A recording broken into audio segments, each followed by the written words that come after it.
ঘোরাঘুরি এবং নতুন নতুন স্থান আপনার মানসিক চিন্তা ভাবনা বিকশিত করে। তাই মনকে শান্ত করার জন্য ঘোরাঘুরি খুবই একটি গুরুত্বপূর্ণ। মানুষের বয়স বাড়ার সাথে সাথে বুদ্ধি আসে, আর ভ্রমণ বা ঘোরাঘুরির সাথে সাথে আসে অভিজ্ঞতা। তাই ঘোরাঘুরির জন্য আমরা এবার চলে এসেছি পুঠিয়া রাজবাড়িতে। আমরা ইতিমধ্যে পুঠিয়া রাজবাড়ির কাঠের সিঁড়ি বেয়ে দোতলায় উঠছি এবং দোতলা থেকে পুঠিয়া রাজবাড়ির জাদুঘরটি দেখানোর চেষ্টা করছি।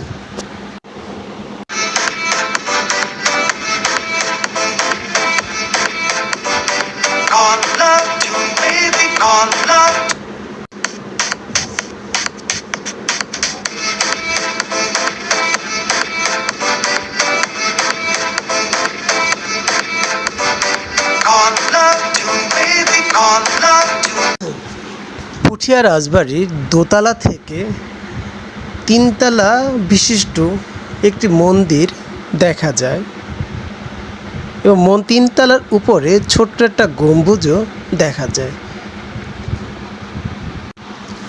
পুঠিয়া রাজবাড়ি বা পাঁচানী জমিদার বাড়ি হচ্ছে মহারানী হেমন্ত কুমারী দেবীর বাসভবন। বাংলার প্রত্নতাত্ত্বিক ঐতিহ্যের মধ্যে রাজশাহীর পুঠিয়া রাজবাড়িটি অন্যতম। রাজবাড়ির ছাদটি সমতল এবং ছাদে লোহার ভীম, কাঠের বর্গা এবং টালি ব্যবহৃত হয়েছে। নিরাপত্তার জন্য রাজবাড়ির চারপাশে পরিখা খনন করা হয়েছে। 1895 সালে মহারানী হেমন্ত কুমারী দেবীর আকর্ষণীয় ইন্দো ইউরোপীয় স্থাপত্য রীতিতেই আয়তাকার দ্বিতল বর্তমান রাজবাড়িটি নির্মাণ করেন। সেই আমলের কাঠের দরজা এখনও দেখেন কত নিখুঁত এবং কত অক্ষত।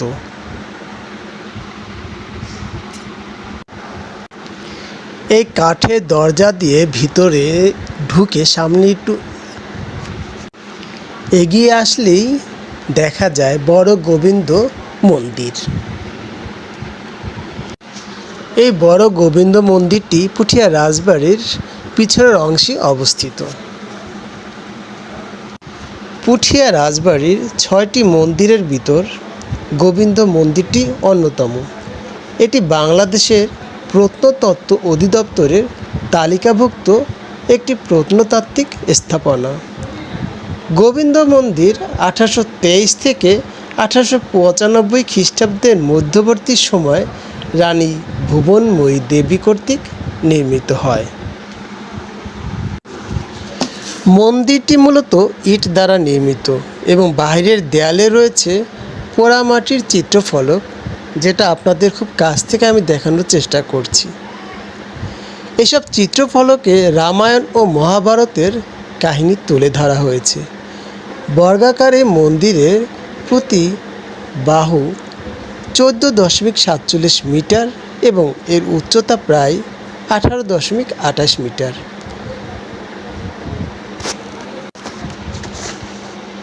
এই মন্দিরের চার কোণে 4টি ও কেন্দ্রে একটি করে মোট 5টি শিখর বা রত্ন আছে।